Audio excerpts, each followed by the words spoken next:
So we are back together. Um, this is going to be a time for some questions about the nature of reality and for me. And and we'll see where we go with this. I have no idea, but we shouldn't have an idea anyway about anything.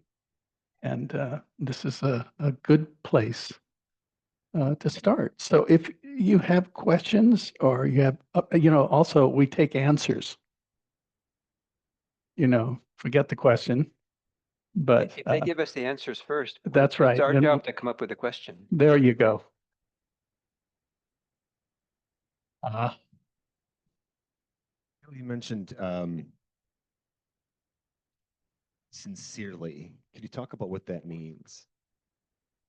I think of it as being practicing wholeheartedly, practicing honestly with ourselves as we are, and not having a lot of conceit involved in the practice, starting to build up a self, and do the best we can without needing to do any better than that. And appreciating that practicing the best we can is different on different days, different hours.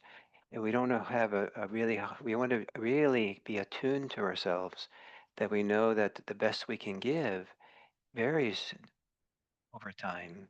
And we know how to read ourselves, know ourselves, that from best of my knowledge, I'm giving the best I can now. And right now it doesn't look so hot, but it's the best I have. How's that?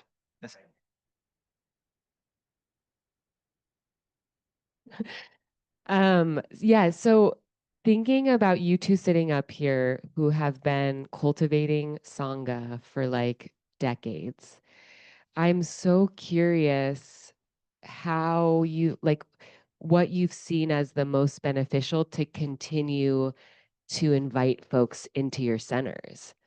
Like just really feeling that call here of like how to get people here who don't know it's here, who might want to be here, and to make it accessible to folks who would benefit. mhm.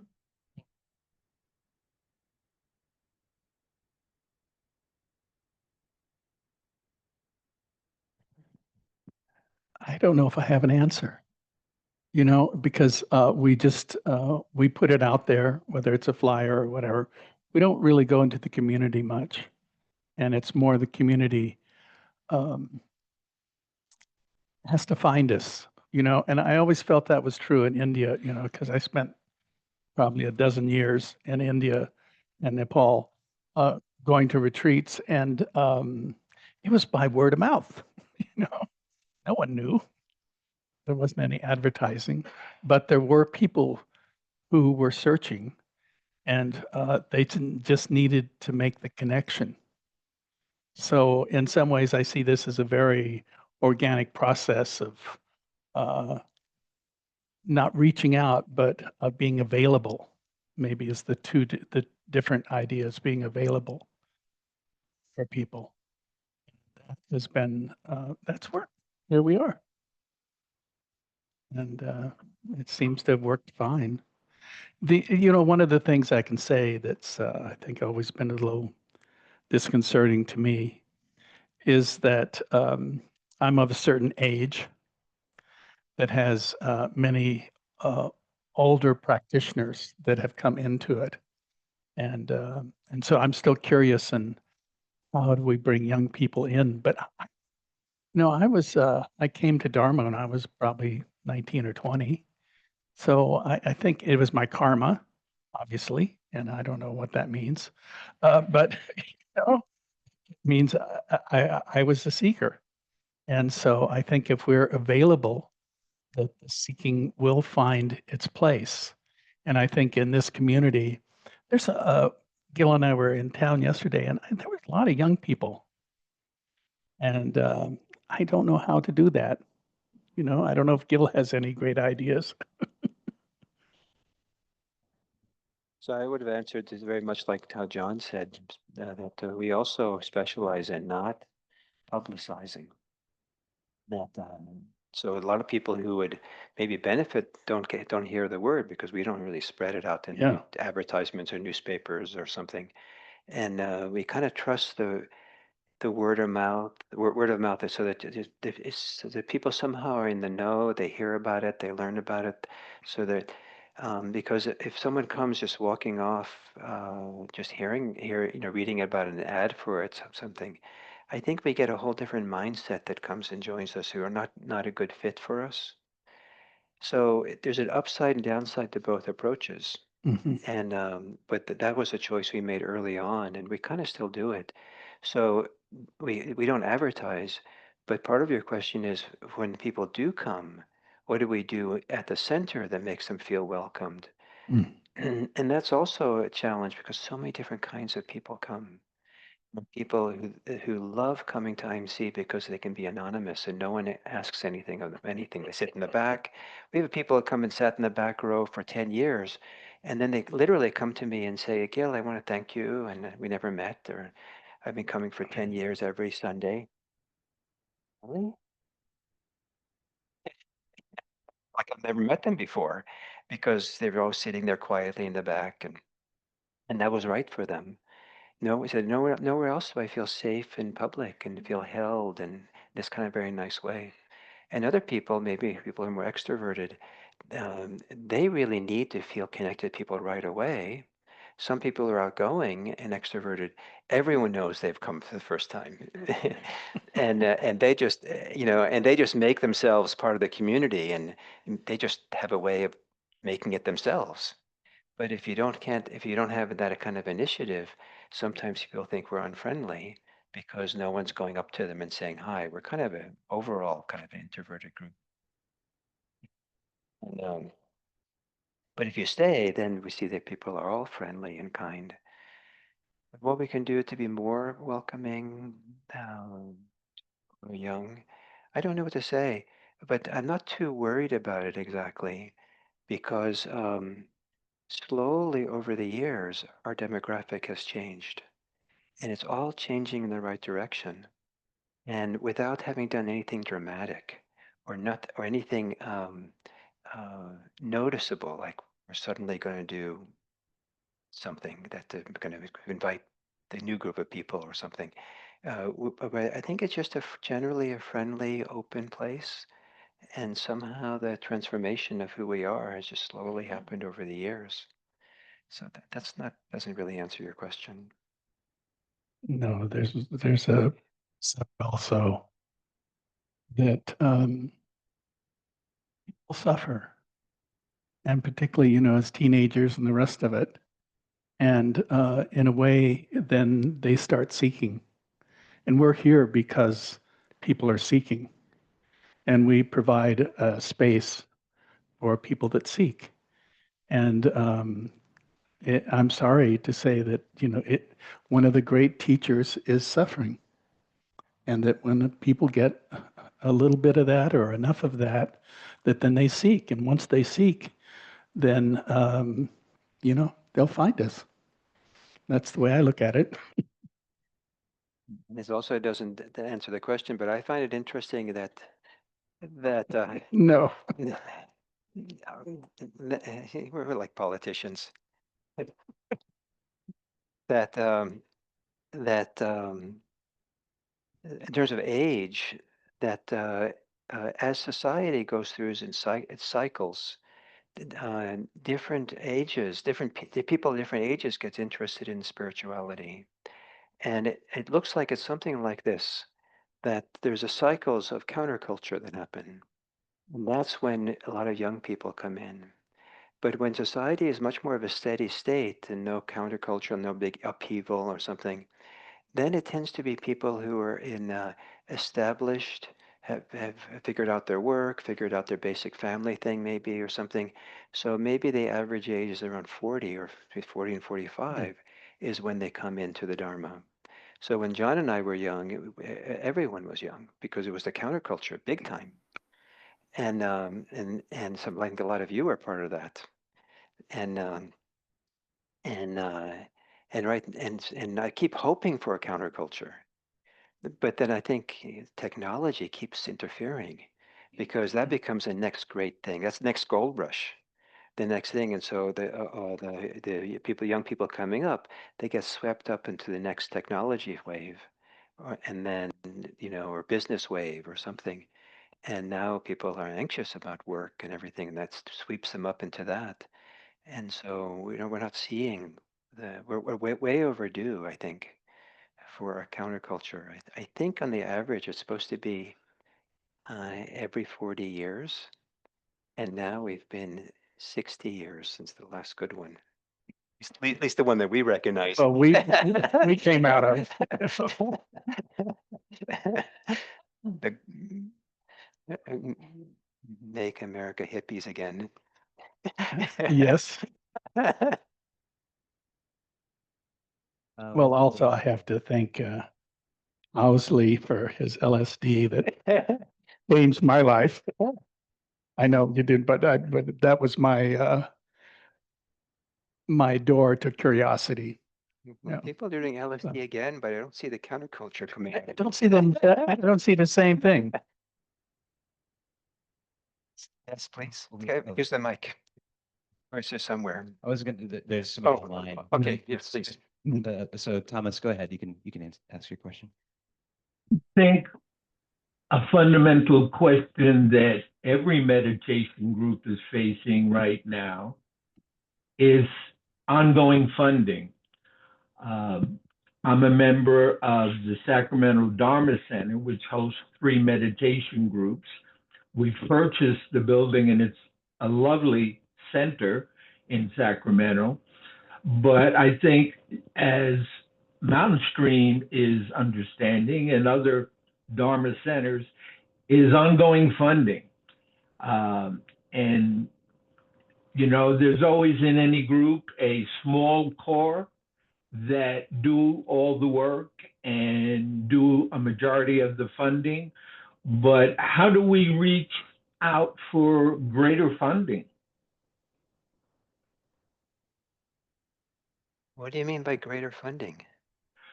Well, ongoing support to maintain the individual Dharma centers.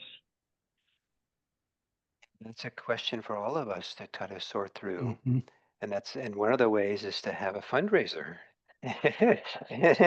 So you're Yeah. asking the wrong question today. You should have been asking, how do we support Mountain Stream better today, and not Sacramento Inside. And so what's closest to my heart around answering your questions, I appreciate it a lot. It's very sincere and it's serious for everybody. Is that money follows the practice. So if you want to see more money to flow into the center, come and practice here. Practice in the community. Offer your practice to the community. Show up here. That's as valuable as offering money. And because the money follows the practice, follows the community that comes, it feels connected and involved and benefits from it. So, and then the more practice opportunities you can do, and the more you can offer to the community, the more then there's a kind of connection that people want to support their home, support the opportunities they have, and support the kind of the growth that spreads from the. So to really don't neglect programming and putting in more programs or more enrich the programs in some kind of way. And one of the things that I think really worked for IMC was what I said earlier, that I didn't even know we were doing it until I went to Zen Center. Was we grew a culture of generosity, and so that takes more than just asking for money and saying it's a good idea. It takes, how can a community like Sacramento Insight or Mountain Stream or even IMC still, how can we better create this wide field, atmosphere, culture, understanding that people step into? It's like learning a new language. And you go to a foreign country or go to a foreign culture and you have to learn about that culture. We have a unique culture. And my hope at IMC is that people don't hear Dharma Talk. They come and it's free and they kind of take it for granted at first. And then after some months, they say, wait a minute, what's going on here? No one's asked for any money. How does this work? And at that point, they're interested in the answer. And then if they can take it in, they can ask people or find out or see that little something, that little literature we have about it or something. And then it has bigger impact on them. And people are learning how to be generous. So I will give you an example of the cultural generosity, which John and I were down at the coffee shop or to get lunch someplace in downtown today. And it happened to be that someone there knew both of us. S- And then so that was great, very nice to see this person. And then I went to pay for our lunch. And they said, oh no, someone already paid for it. It was very touching. It was, it was wonderful to have it happen. But I felt like, oh, there's a bigger culture, there's a bigger field here. There's a goodness here that is Mhm. spreading and growing. And it was really a nice event to have that Mhm. happen. That good heart. Yeah. So, so this culture of generosity and spread the generosity, live the generosity, and the community, and let inspire people in being generous in many ways more than just money or supporting the center. And as that culture grows, then I think people feel more at home. They feel inspired to be part of it. It's a wonderful, healthy place to be. I mean, we have so much examples of unhealthy places to be in our society, and so to have more and more of these places that are feel really like a antidote to some of the challenges of our society, that inspires people. And then, and how do you raise money? And I don't know all the ways, but I offered to do a fundraising for Mountain Stream. They have this issue. And I think that and I offer this to a lot of people I talk to in centers. I don't know. It's kind of confusing to me what I've become. um, but it seems like I kind of like a lot of people know me. So maybe I can use my notoriety to um, to help other groups. So I offered, Mhm. if you wanted, I want to Mm. see you succeed. Like there's some groups who want to start doing Dana retreats, offer retreats for free, like we do, and um, and uh, and I want to support them. And I said, well, on Zoom, I could come for you, and I could do a benefit for you.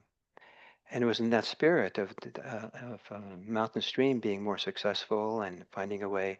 Could I use, my whatever it is, it show up and do something as fundraiser for you? I don't know if anybody would come, but Adam thought it was a good idea. But I offered, and so that kind of thing, Thomas. So if I wouldn't be surprised if I got a nice request from Mountain Street for Sims or Sacramento Insight, the Thursday group, I guess. So when I feel closest to that, if if it works for my schedule and it's easy for me to do a Zoom benefit, that would that's one thing you can think of doing.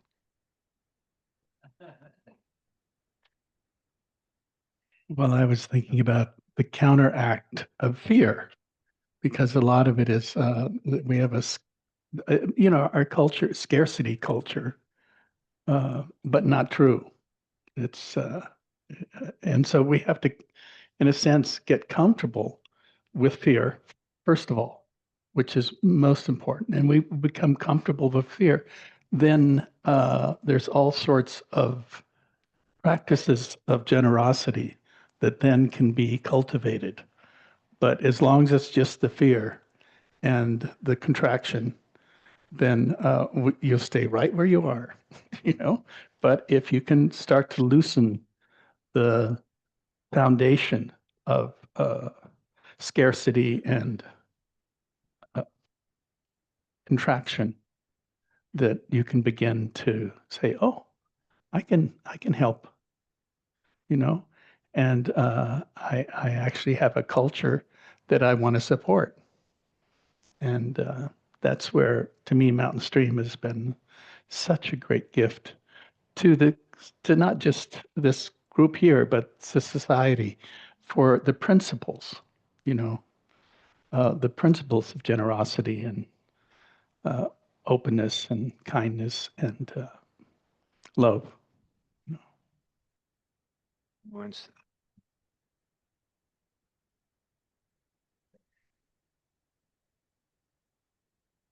many, many years ago, John gave a talk that I've never forgotten, where he I don't know if it was original with John, but he talked about the four fundamental practices of the Mhm. insight movement, and they were mindfulness, ethics, um, metta, and generosity. Those are the pillars. Still.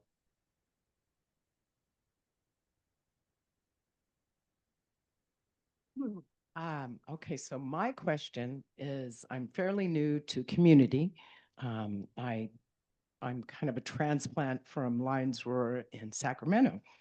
And there, my question is how, okay, there's a lot of people that are 18 and under. I was a retired school teacher. So I guess I'm visualizing my first graders being able to meditate and how wonderful that would be. I have a whole classroom started with meditation. So I thought, well, because I have a 12-year-old that I'm helping raise, my granddaughter, and she's very curious, but for her to come here and be a part of it would be challenging. I'm challenged to sit. So I'm pretty sure she would be challenged to sit. So my question is there a place or is there a thought or or is it all in the hands of the home? Because there's so many young people nowadays, my little granddaughter's friends and maybe some adolescent energy that's out there that are amazing questioners in there. I get to see them in discussion. They're not at all afraid to say things. And because I'm a little more reserved and conservative. So it's always shocks me. So my question is that ever an idea about children and teaching? Well, there has been, and we have tried to address it on some level. But again, I think Spirit Rock has been a little more proactive in that, in the sense of younger people. But Yeah, Spirit Rock's partly been proactive because it draws from a much bigger community, so there's more. So at IMC, for example, we've had family programs, since 1996 or something, 97, and but they've always been usually been very small. And sometimes they've gotten to be a little bit bigger, then they shrink, and sometimes, like right now after the pandemic, there's very few people coming anymore. Something's changed in our culture so dramatically about family and what they can do, and that they're not, they're not really coming back anymore the way they were before. So we don't have a big pull to create something. But one of the very best things you can do with your grandchild is, I mean, based on what I did with my two sons, is take them to the Spirit Rock family retreat. They have every summer, and that is one of the things. One of the two, in my estimation, one of the two very best things that Spirit Rock does is that family retreat, and the transformation. What happens in those 5 days with families and with kids is phenomenal. And so maybe take her there.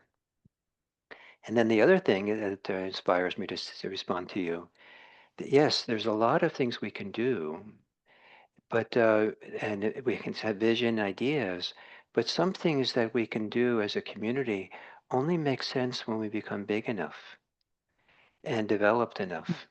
And so, there were things we wanted to do at IMC 20 years ago. We tried, but there wasn't enough community, there wasn't enough people to make it work, and it just kind of fizzled away.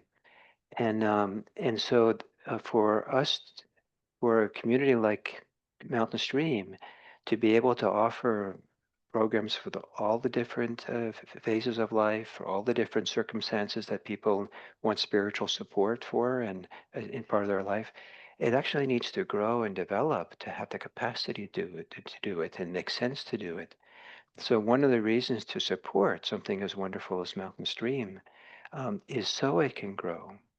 And one of the reasons for those of you who can afford it to give a lot of money, like, like a million or two or three, or 100,000 or 10,000, or, one of the great reasons for that is that so it can develop and grow programs and activities and locations so that it can offer a wide range of programs.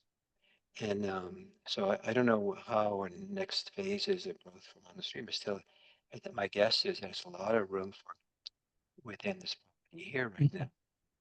Yeah, but it doesn't just happen, casually. It really takes a lot of volunteers. Some of it will take more money, and but just whatever you can do to help it grow, it's phenomenal potential here. And what I love is when we kind of see the potential, we're inspired to support it, but we don't need it to happen. Those combined make for the most ease and peace. But as soon as there's a need to grow, then you start getting in trouble. But if you have the opportunity to grow and you're inspired for that, then you can maybe coming out of a culture of generosity, then it's fun. Thank you. All right, we'll go back online here. Barbara, you're first in line, so go ahead. Thank you, John and Gil. Nice to see you. I first met you when we were at Spirit Rock back in the early 90s, and I'm in Ohio. And my question is, Could you get closer to your mic?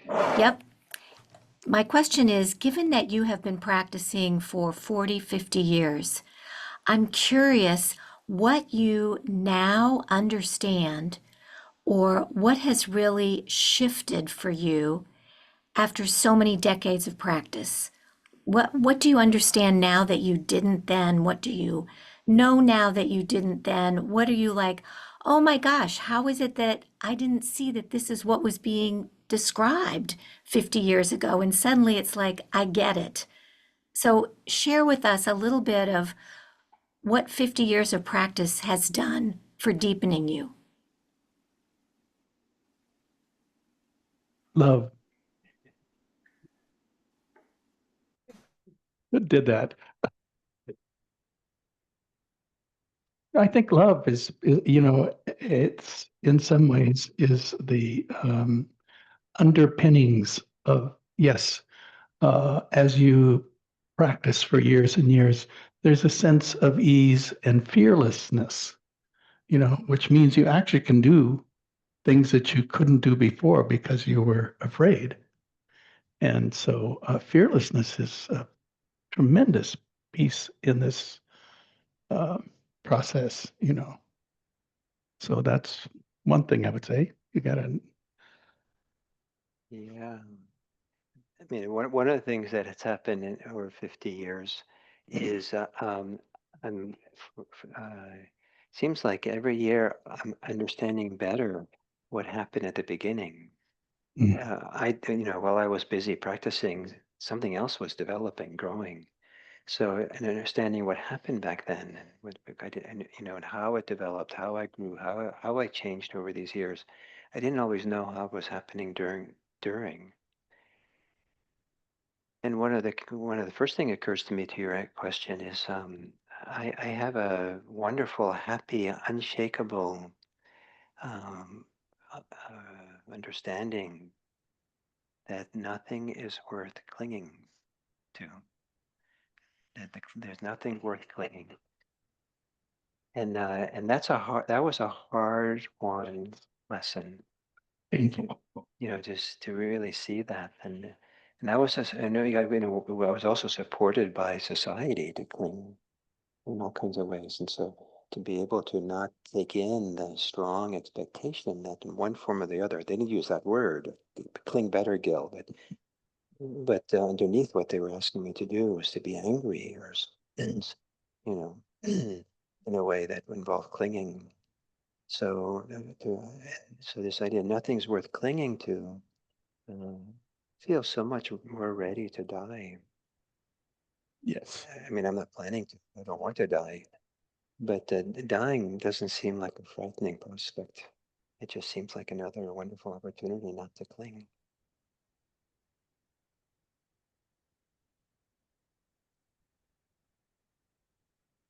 Okay, it's Robert here. Right, Robert. You know, it's been refreshing to talk about culture here, and I see you two as pioneers of Western Buddhism. And there's been an evolution, you know, it seems to me. And I'm wondering, you know, looking forward, we've talked about the past and looking forward. John, you mentioned like LSD, and that was like almost like a technology that could help with awakening. And now I see like science, you know, quantum physics, kind of validating some of the things in Buddhism. And like I'm looking forward, like where do you see this going since you were, you know, helped establish a foothold here, and the East meets West, and any comment about that, I appreciate it. Thank you.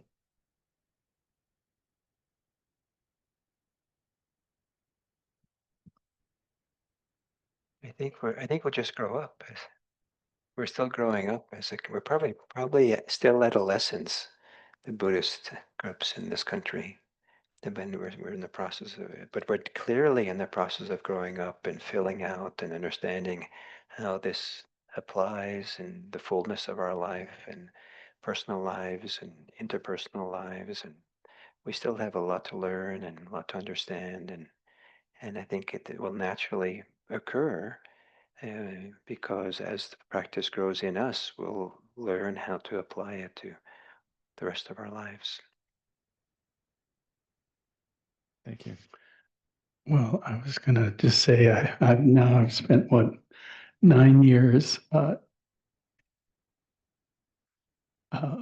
being in Thailand for 4 to 5 months with the Thai community, and how much you know, that's something that's extremely established, and we are just in the process of developing this and kind of teaching each other how it works and creating a community around that, and they have a very strong community around that.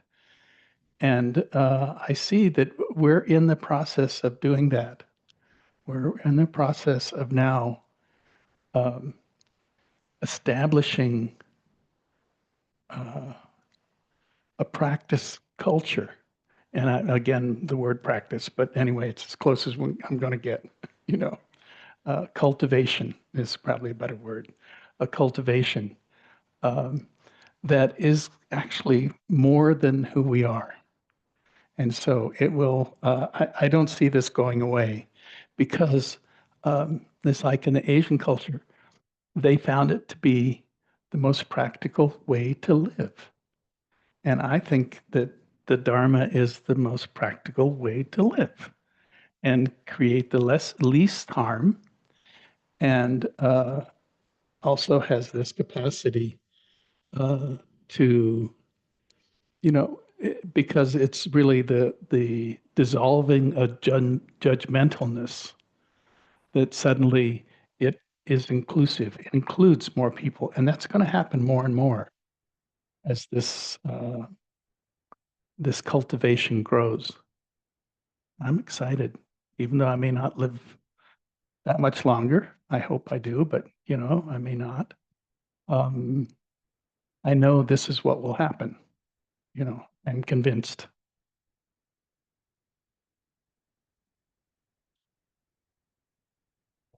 Online now. So I believe it's Johannes. Am I saying that correctly? Yes, very good. Thank you for taking my question. First, I really would like to thank John and Gil for their teachings. I've been Can following. you also get closer to your Okay. mic? Yeah, I have been following Gil's teaching since about 6 years when I started to come back to meditation. I had done it as a young student. And one thing I want to emphasize is Simon Davis, and I have the privilege to be able to attend Tuesdays with Seth Castleman. But I was looking for more guidance, and it was a little bit by chance that I found Sim, and I wanted to make 2 comments. So maybe there could be a little bit more, how should I say, maybe advertisement in a good way. The other thing I would like to emphasize, can you hear me? Or so the other thing I want to emphasize. Right now it's a little bit too loud. Okay. It's a, The other thing I wanted to emphasize is that I think there's also an issue with, getting to the different places. And I guess Gil Center is really ideal. You have every day an activity, but not every center can do that. So I was wondering, that's my suggestion, if there could be some kind of organization where the different centers that have similar philosophies, like Mountain Stream, like Sim, like Gil's Inside Meditation Center, if they could come together to have some kind of online presence where there's something everybody could tune in at a given time during the week. oh, I see. So some kind of event that's brings together these communities so it feels like we're all sharing kind of the wider our particular kind of insight meditation community center, so we're not so feeling so like islands to ourselves, something like that. I think it's a lovely idea. The question is, who's going to organize that? Always the question.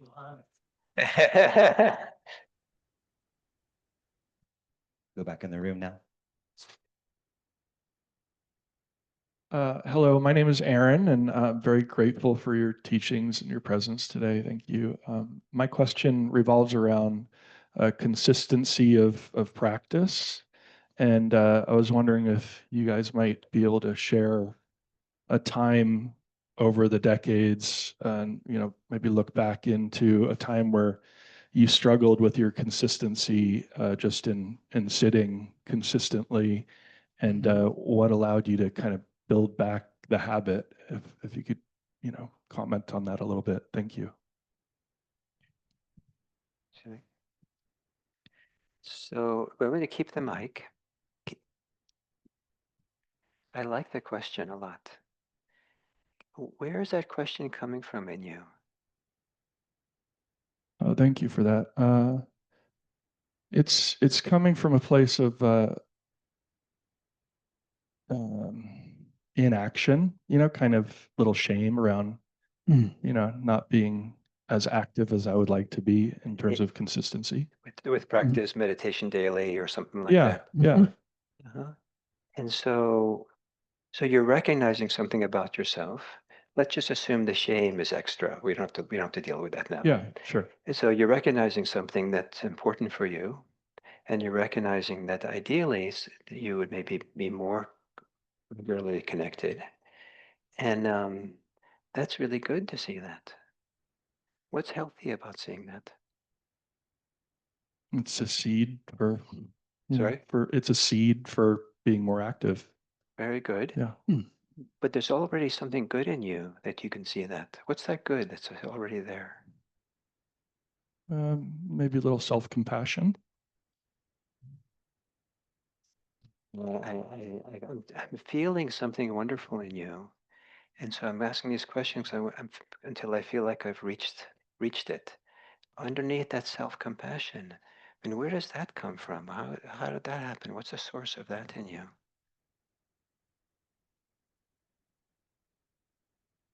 I think seeking connection in a sense. Seeking connection. With others and myself, yeah. And so you have the capacity for connection. That's a wonderful thing. So independent of seeking for connection, your capacity for connection, what's that like in you?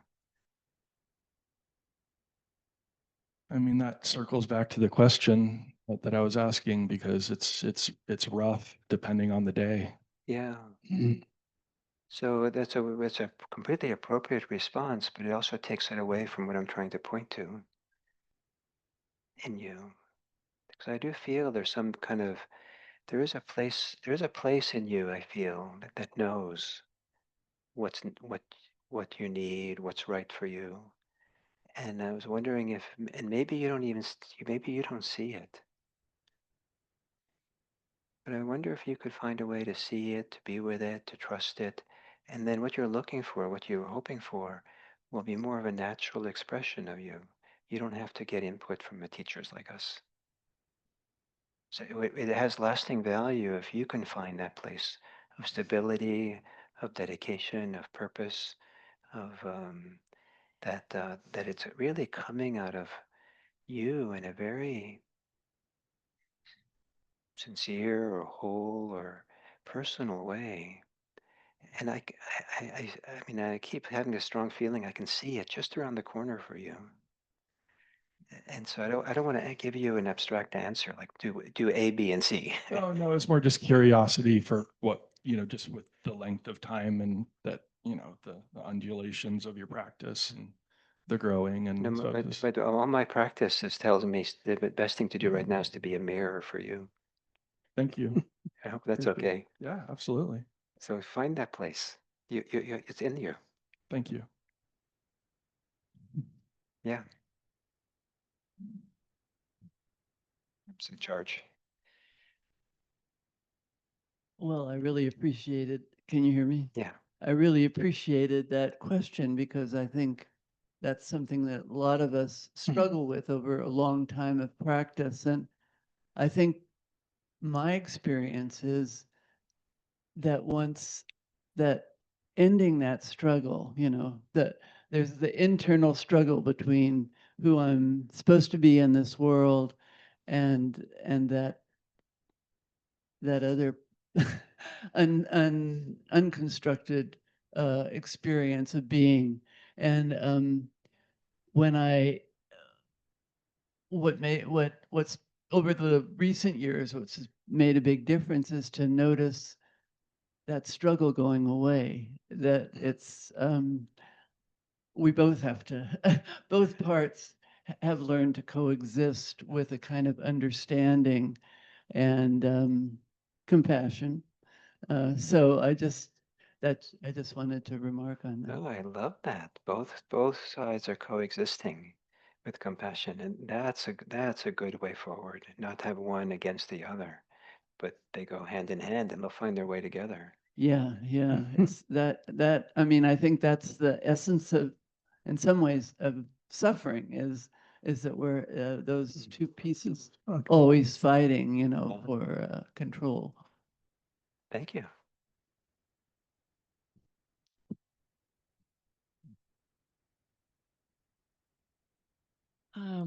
As I've listened to your talks, I've often, this is particular to Gil, but you may find your place there with the answer. I often hear you speaking about things that sort of strike me as outside of Buddhism. And I often think in terms of like secular kind of ideas. An example, one time I think I heard you speak about the chaplaincy program in your community. And I wonder, often you're speaking about being in flow. I think of the teacher of flow psychology, Mihaly CZ. Anyway, I wonder what informs you as you teach or you make bridges. If how much of that comes from outside of Buddhist tradition. My own self-understanding is that I'm completely embedded in Buddhism, and it seems like I get more embedded all the time. Um, and so that's my own self-understanding. And but I hold Buddhism lightly, I hope, and I don't see hard and fast lines between Buddhism and other ways of living in the world. And so, like with chaplaincy, so chaplaincy is offering spiritual care to people in their challenging times, and you don't have to be a Buddhist to do that. You can be a Buddhist, but you can be you can be atheist, you can be a humanist, you can be a Catholic, you can be anything. And the dynamics of spiritual care are often very, in chaplaincy at least, they're supposed to be interfaith. So it's not supposed to be about you proselytizing, but the chaplain kind of meeting people with compassion, care. So it doesn't really matter Buddhism or not. So in doing chaplaincy, it's a Buddhist chaplaincy program I teach, but it's the Buddhism part is important for the person who's going to practice chaplaincy because of their practice.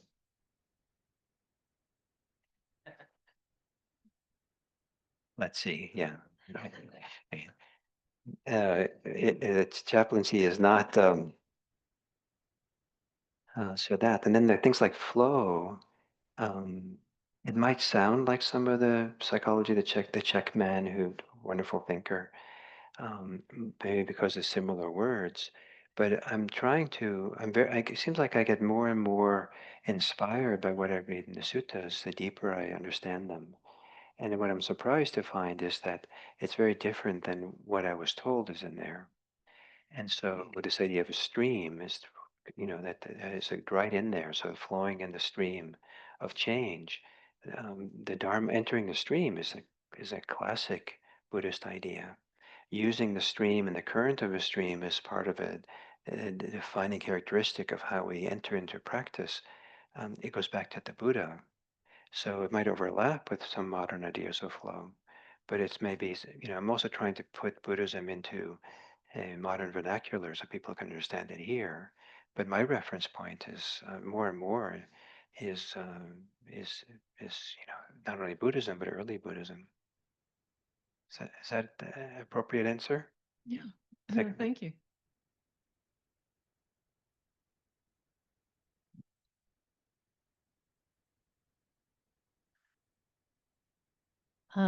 My question is still forming, but what I'm trying to understand better is whether and how stories, our tendency to create stories, our tendency to reach for mythology to help sense make, how that can be used in service of this path. Mm.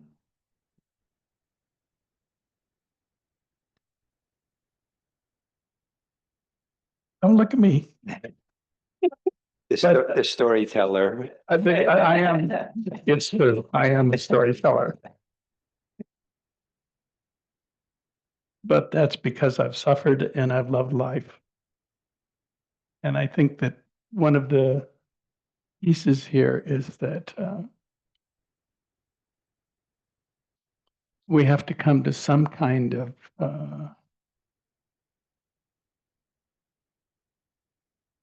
equanimity with our own hearts and the truth of our cultural stories, because we are just stories, I mean, that part of it. And so coming to terms with that on some level is, it's a great relief to understand the kind of principles behind the stories. But it boils back to me is how do you love? That's the question. How do you love? And hopefully those stories we have give us some kind of energy to support ourselves and then others through those stories, or mythologies. I think our human beings are completely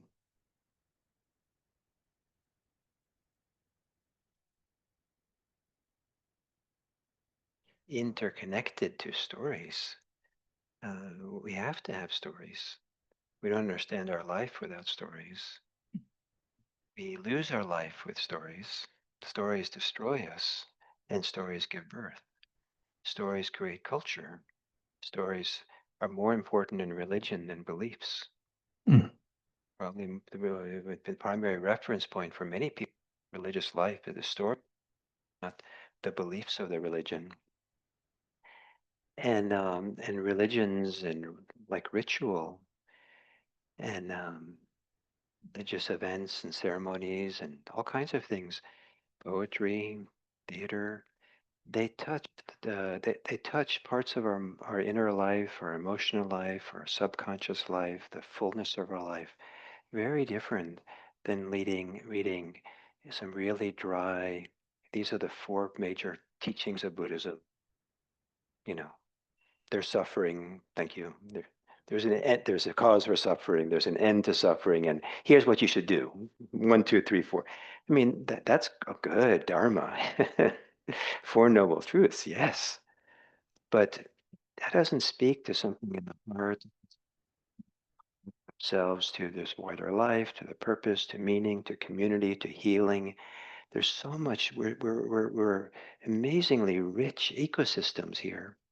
And stories, I can't turn to you. um, I can speak to you, but I can't look at you. It is and so that there's no Buddhism without stories. There's no freedom without stories.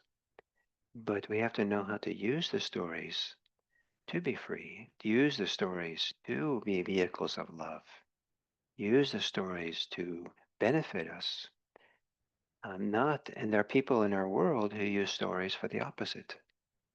And some of them are phenomenally successful. Stories of fear really get people in a deep way. And so, if we want to see cultural change on a large scale in this world, I think don't just tell people to be kind. Give them a story about kindness. Give them a story that offers an alternative, that inspires and speaks to the heart and moves people. And let that be the alternative to stories of fear, which are also moving people, but not in beneficial ways. So stories are essential.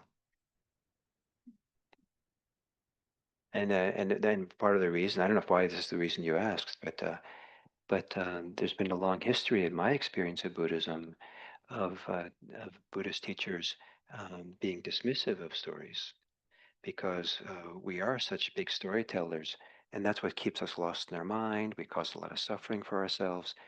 And insight meditation and Zen meditation was really an attempt to try to cut through the stories and to find something unconstructed, to find freedom beyond the stories. And those are all very true and invaluable to do those things. But don't in the process ignore the humanity of the story making humans we are. And we have to also learn how to live the stories and understand the stories, understand how to use them in effective and good ways to become better people. So yes, cut through the stories and then come back out of that and tell better stories.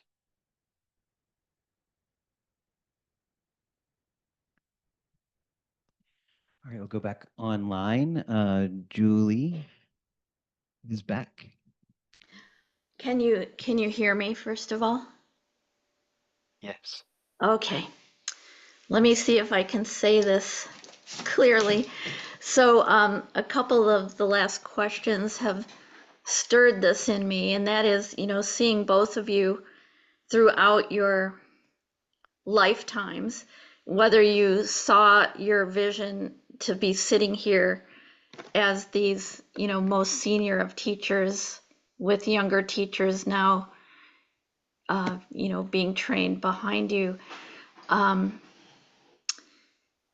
There seems to be a progress to practice cultivation that I'd like to hear you, since you have this mature perspective, that at some point we're all coming to practice out of suffering. We're struggling just to learn and develop commitment to and see what we can learn from cultivating our practice.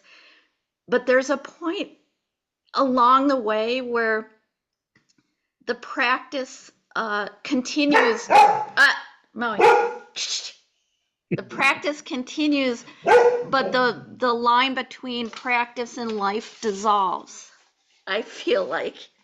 Mhm. And the love and the ability to express that love in your life starts to manifest in everyday life, so that whether it's like chaplaincy was a good example. Having the capacity to sit with people who are in hospice, it is an example that came out of my practice, but wouldn't have been there without it. And there's a line that starts to become your life manifests out of your practice as a stage of practice. Do you see kind of a developmental expression of practice from your more senior points of view? Sure. Yeah, what else? What else? Does that am I saying something obvious? Yeah, I think Yes. yes, it's Okay. obvious and both obvious and not obvious. Yes, that if we use words like practice in Buddhism, then it's a little hard to kind of address this. But if we use words like non-clinging or love, or then we can begin understanding that anything that interferes with non-clinging, any clinging, anything that prevents love, diminishes us, makes us suffer, makes us less of who we are, limits us, constricts us. And so to have a practice of honesty, practice of seeing clearly what's here, we see how we've been limited, we see the constrictions. And so they start to dissolve, they start to melt away, we tend to see beyond them. And over years of practice, we're slowly expanding that range of understanding the more and more subtle, sometimes bigger, more intense ways in which we've been caught in clinging, be caught in ways that restrict our capacity for love. And so, of course, we're going to be practicing to dissolve that. Of course, we're going to extend beyond that and melt beyond it, so that our non-clinging is all-encompassing. So our love is all-encompassing because there's nothing that's going to limit it. Because limiting it is just suffering. And so then, then our whole life becomes non-clinging. Our whole life becomes love. Of course. How can it not be? So that's the same thing as saying the practice becomes our whole life. There's no difference between practice and life. Mm-mm. How does that sound, Julie? That sounds true. That at some point Good. we're just living the Dharma in a way we may never have envisioned. Like, I don't know that you two envisioned yourself sitting here together 45 years ago, right? But yeah. Yeah, so I just find that very inspiring, and you know, uh, just a very inspiring thing that practice just there it isn't so distinct anymore. It's just living the Dharma, Yeah. right? At some point. Yo. And then dogs bark the Dharma.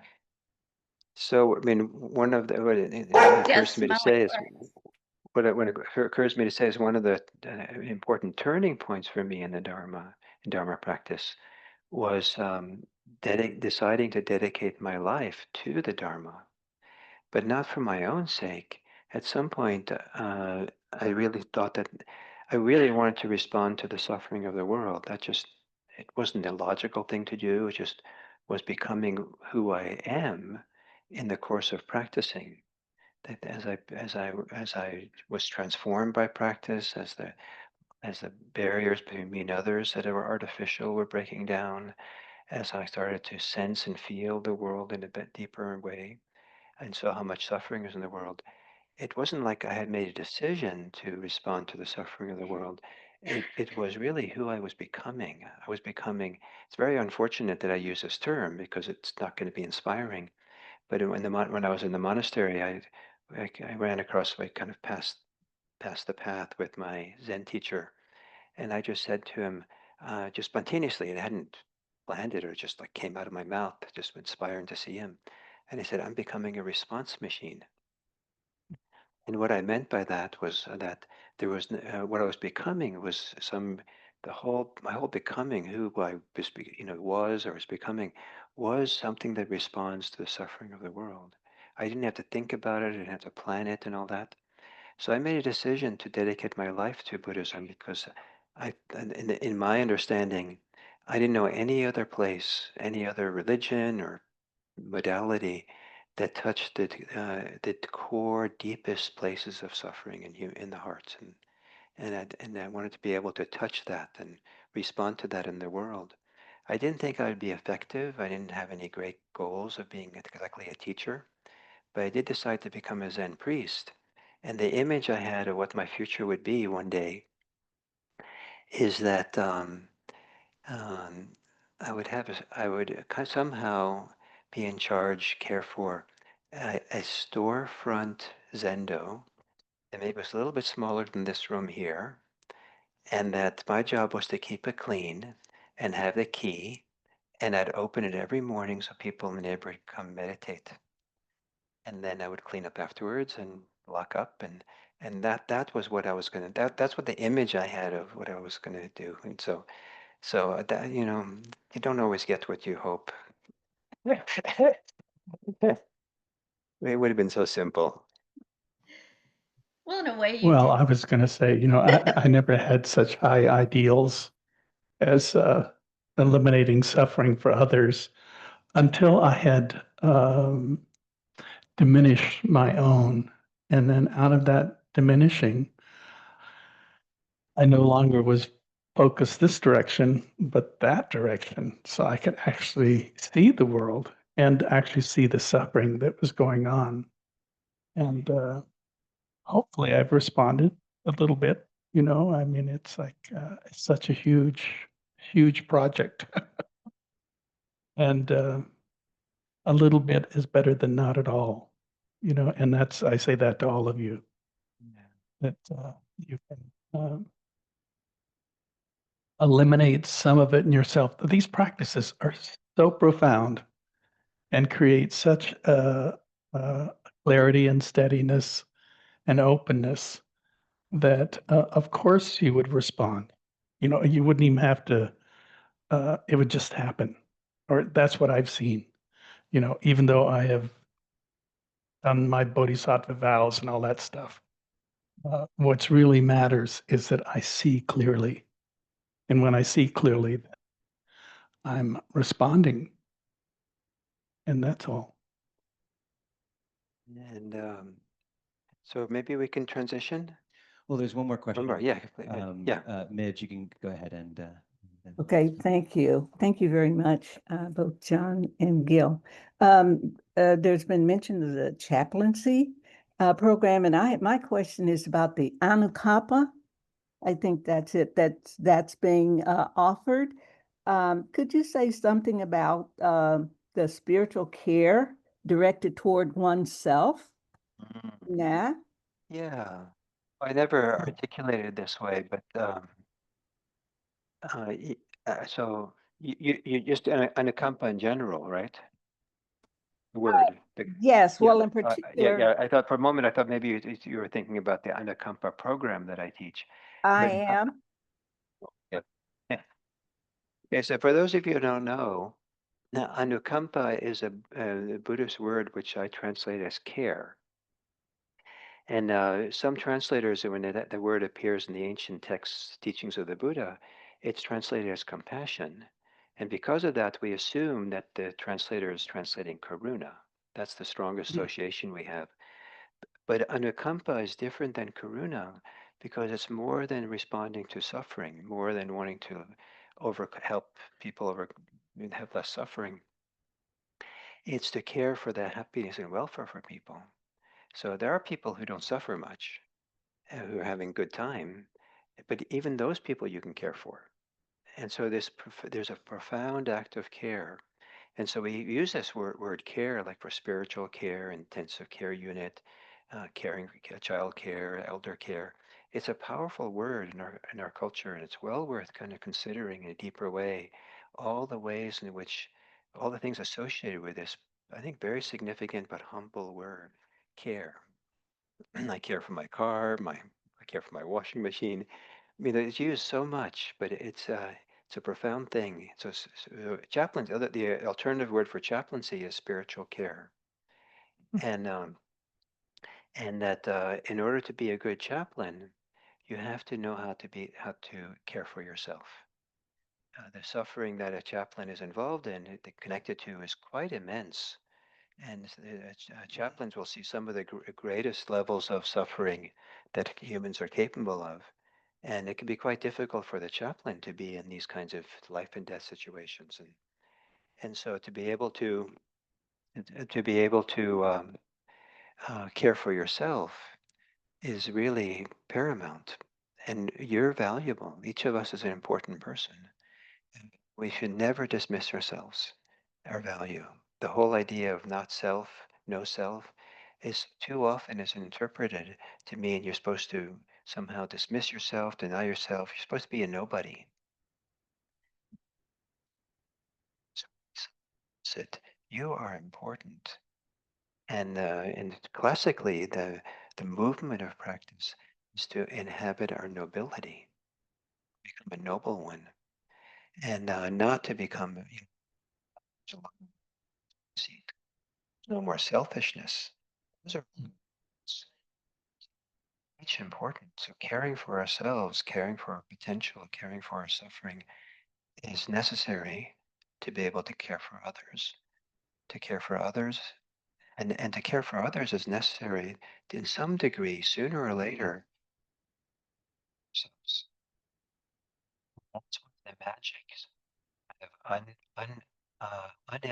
not emphasized enough principles that if you really want to care for yourself, care for others. But don't only care for others. The Buddha had this wonderful expression of caring for self, caring for others, and caring for self and others. Both that has to happen too. Not one or the other. And then caring for the whole world. And so you are important. Your practice is important. It's so important. You're so important that don't waste your time being conceited.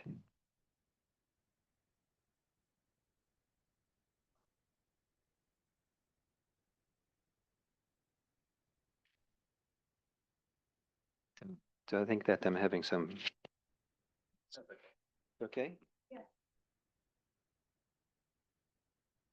So we have a couple of minutes, and this is my kind of joy, I hope, and maybe to be audacious in the way I can't do at IMC, to encourage generosity or mountain stream. And that can take any form at all. It could be here when you come and see the trash needs to be taken out, you take out the trash. It could be as someone, has trouble getting their shoes on because they're getting old, and so you stand there and see kind of you help and offer help. It could be anything, and but also financial, and but not financial just as a money that goes back and forth, but that money has a spin. Money has a attitude that comes with it. That if you can offer support for Mountain Stream, no matter how small it might be or how big it might be, that if you do it out of pure generosity, inspiration, out of a certain kind of sense of freedom and joy and delight, because you believe in the value of generosity, but also you believe in the value of Mountain Stream, that this community has a lot to offer the world, has a lot it can do and develop and grow. And I'm inspired by Mountain Stream. I'm inspired by what John has created. And one of the roles of teachers who become our age is in fact to create opportunities for others to teach and others to practice. Rather than us being always the teachers, we're now in the role that we can create more, we can in position to offer opportunities to others. And in a certain way, John did that for Adam. Adam was a new kind of coming into being a teacher, and somehow they met, and John has done this amazing thing to he's got out of the way to let Adam step into this and grow and develop as a teacher, and he's a phenomenal teacher. I mean, I don't know how you feel. I don't know if you know how lucky you are to have Adam. And one of the things that's really unusual about Adam in this regard is that most insight teachers that I know, but a great majority, really want to be retreat teachers. They're really focused on individual practice more than they are in community. Some of them don't want to have anything to do with community. And Adam is one of these rare insight teachers who loves community, values community, sangha, and wants to see it grow and develop. And he has a great practice. He has a retreat practice. He's a great retreat teacher, I hear. I've never seen him in that role, but I hear rumors. But the fact that he has this, you're so fortunate to have him here, and to in a way that John was phenomenal, but John wasn't so exactly in the same way targeted or or something.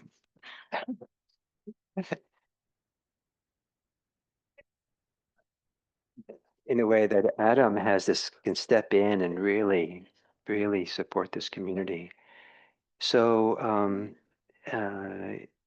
the Dharma practice is benefits a lot. Your practice, if you support the practice, the place you practice in, there's a reciprocity that goes on.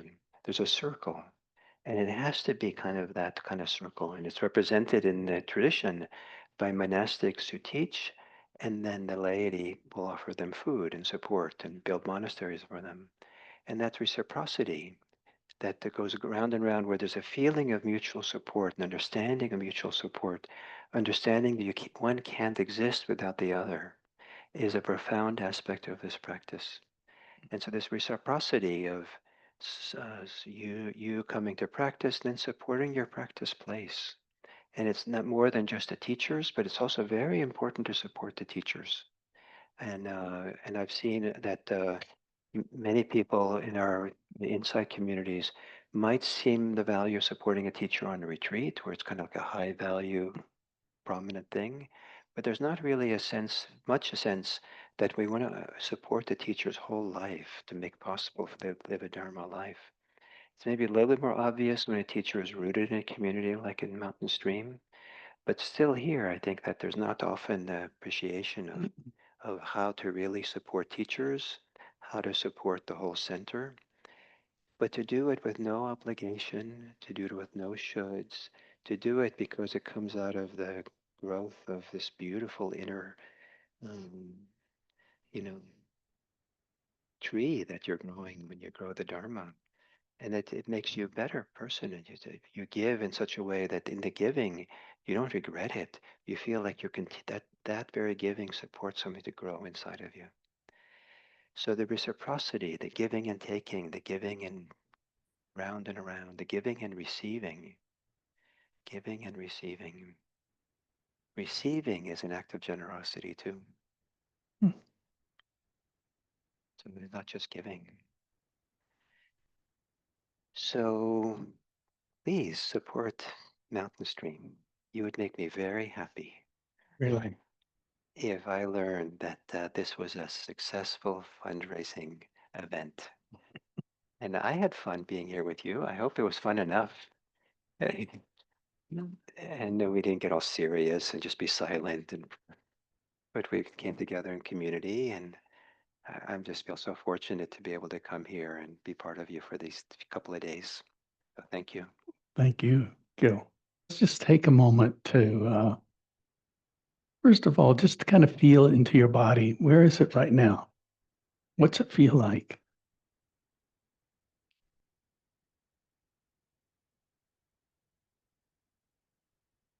And then we have this wonderful thing called intention. And so we are just intending, first of all, bless ourselves, bless all the people in this room, that you have taken the trouble to come here. And I'm grateful to Gil for coming and supporting the great circle of practice of generosity, of openness, of kindness, and that there is this wish that, first of all, may you be happy and peaceful.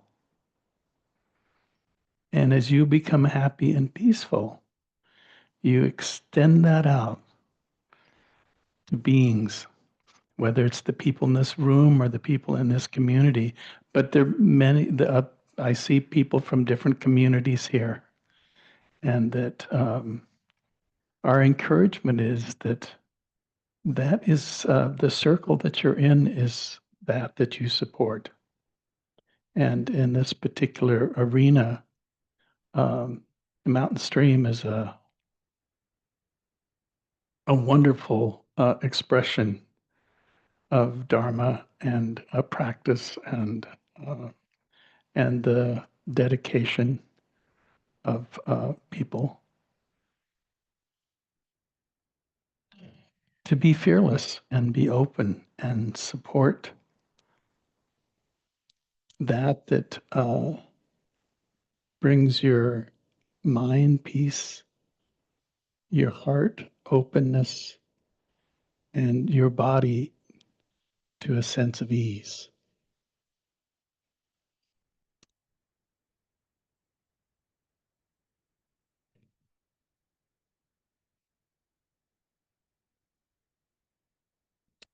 May all beings everywhere be blessed and happy. And may our expression of inner happiness extend out to one and all, so that beings everywhere can have a moment of non-attachment, open-heartedness, of peace and ease for our own benefit and for the benefit of the community and all those that we come in contact with. May all beings be happy.